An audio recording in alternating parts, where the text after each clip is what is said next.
Bollywood industry में आपने casting couch का नाम काफी सुना होगा और आज के इस वीडियो में हम इसी बारे में बात करेंगे। जी हाँ, बॉलीवुड में कास्टिंग काउच एक ऐसा काला सच है जो नए टैलेंट को इस बदनामी के रास्ते पर ले जाता है।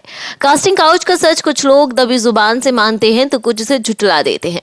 हालांकि इस कास्टिंग काउच ने कई ऐसे स्टार्स को प्रभावित किया है जो आज बॉलीवुड का जाना माना चेहरा है। लेकिन आज इस खास वीडियो में हम एक ऐसे डायरेक्टर के बारे में आपसे बात करेंगे जो कास्टिंग काउच के नाम से इंडस्ट्री में पूरी तरह से बदनाम है, जो अपने ऊंचे ओहदे की आड़ में कास्टिंग काउच के द्वारा नई नई लड़कियों का इस्तेमाल करता है। और वो डायरेक्टर है सुभाष घई। सुभाष घई के असली चरित्र के बारे में कई लोगों को नहीं पता। वो असलियत में कैसा व्यक्ति है, ये आज की इस वीडियो में आपको हम बताएंगे।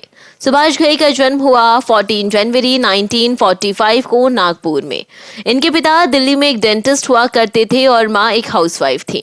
सुभाष घई ने अपनी कॉमर्स की पढ़ाई रोहतक हरियाणा से की है। इसके बाद सुभाष घई पुणे शिफ्ट हो गए ताकि वो फिल्म मेकिंग और एक्टिंग में ग्रेजुएशन की पढ़ाई कर सके।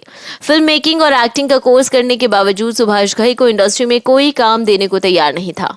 इसके बाद इन्होंने एक फिल्म फेयर टैलेंट कॉन्टेस्ट में हिस्सा लिया और इस कॉन्टेस्ट में राजेश खन्ना और धीरज कुमार ने भी हिस्सा लिया था और दोनों ही कंपटीशन जीत लिए। सुभाष घई वहां पर हार गए। कॉन्टेस्ट जीतने के बाद राजेश खन्ना को तो इंडस्ट्री में तुरंत काम मिल गया था, लेकिन घई को 1 साल के बाद एक छोटा सा रोल मिला जो कि बतौर साइड आर्टिस्ट के तौर पर था।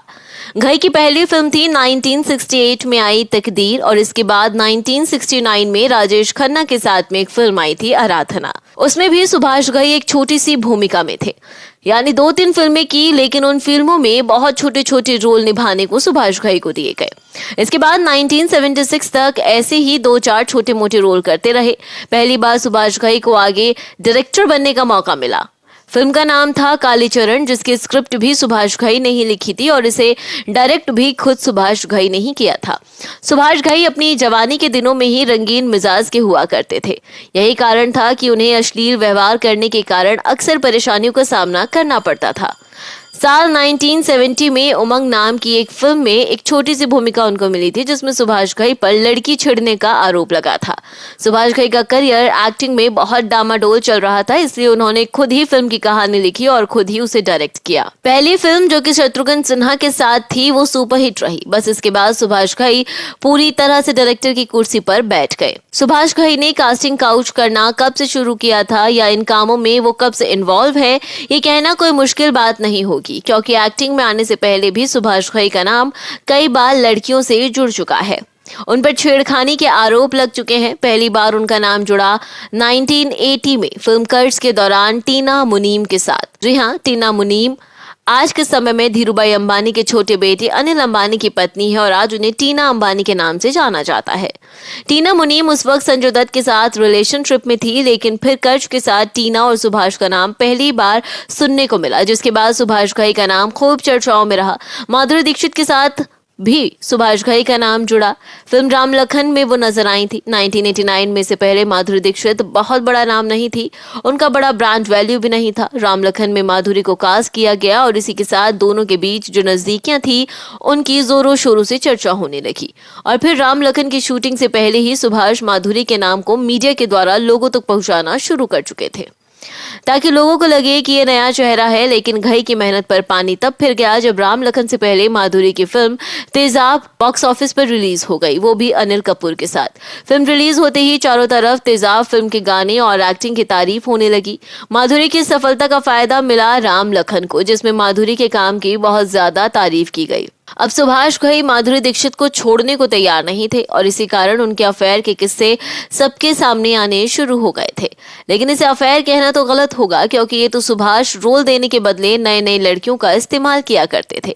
माधुरी नहीं थी तो उसे अपने कब्जे में रखना चाहते थे। दूसरी तरफ अगर माधुरी की बात की जाए तो माधुरी दीक्षित इंडस्ट्री में धीरे धीरे सक्सेस हो रही थी। उनकी पहली फिल्म सफल हो गई थी जो कि तेजाब थी, लेकिन वो अभी किसी बड़े एक्टर या फिर डायरेक्टर का हाथ अपने सर पर रखवाना चाहती थी ताकि वो उसे अपना गॉडफादर कह सके और उसका सपोर्ट ले सके। इसके बाद माधुरी का अफेयर शुरू हो गया संजय दत्त के साथ, लेकिन इस बीच माधुरी और सुभाष दोनों ने एक दूसरे का भरपूर फायदा भी उठाया था। सुभाष घई से नजदीकियों के बदले माधुरी को काफी ज्यादा फायदा हुआ था। सुभाष घई की सिफारिश पर माधुरी दीक्षित को कई फिल्में मिली थी। साल 1991 में सुभाष घई के साथ एक ऐसा हादसा हुआ जिसे सुभाष घई पूरी तरह से एक्सपोज हो गए। दरअसल 1991 में सुभाष घई की एक फिल्म आई थी सौदागर। शायद आपको पता होगा कि सौदागर में राजकुमार और दिलीप कुमार मेन रोल में थे, जिसमें मनीषा कोइराला को पहली बार हिंदी फिल्म में काम मिला था। उससे पहले मनीषा ने एक नेपाली फिल्म में काम किया था जो कि पूरी तरह से फ्लॉप हो गई थी। सौदागर में सुभाष ने मनीषा को कास्ट किया, फिल्म बनी और सुपरहिट भी हो गई। मनीषा के कारण नहीं बल्कि राजकुमार साहब की वजह से। लेकिन समस्या तब आई जब फिल्म रिलीज होने के बाद मनीषा की मां ने मीडिया में सुभाष घई पर आरोप लगाया था कि उसने मनीषा को फिल्म में रोल देने के बदले सुभाष के साथ हमबिस्तर होने के लिए कहा था। लेकिन उनकी बेटी ने उस ऑफर को रिजेक्ट कर दिया। उसके बाद सुभाष घई का किसी हीरोइन के साथ नाम तो नहीं जुड़ा, लेकिन सभी को पता चल चुका था कि सुभाष अपनी फिल्म में किसी भी लड़की को तभी काम देते हैं जब वो उसके साथ एक रात गुजारती है। उसके बाद कुछ ज्यादा मेहनत नहीं करनी होगी, क्योंकि सुभाष जिस हीरोइन को अपनी फिल्म के लिए अप्रोच करता है वो हीरोइन तभी हाँ करती थी जब वो सुभाष के साथ हम बिस्तर होने को राजी हो जाए। इसके लिए वो कुछ भी कर सकती थी। दूसरी तरफ सलमान खान की बात की जाए तो सलमान खान ये सोचकर खुश हो रहे थे कि उनकी नई नवेली गर्लफ्रेंड ने सुभाष घई के साथ बिना रात गुजारे मूवी पाली है। सुभाष घई का रिकॉर्ड रहा है कि उनकी ज्यादातर फिल्में हिट होती हैं, और तो और ये एक वास्तविकता है और इसी बात का तो वो फायदा उठाते थे। और सुभाष घई ऐसी हीरोइनों को अप्रोच करते थे जो या तो एकदम फ्रेश होती थी या फिर वो उन्हें पकड़ते थे जो लड़कियां अभी तक इंडस्ट्री में सालों से स्ट्रगल ही कर रही होती थी, क्योंकि एक सक्सेस और सेटल हीरोइन जल्दी हमबिस्तर होने के लिए राजी नहीं होती जितनी जल्दी नई लड़कियां हो जाती हैं। और ये एक हकीकत भी है कि सफलता तभी मिलती है जब कहीं ना कहीं हम कॉम्प्रोमाइज कर लेते हैं, लेकिन ऐसा कॉम्प्रोमाइज मैंने कभी नहीं सुना।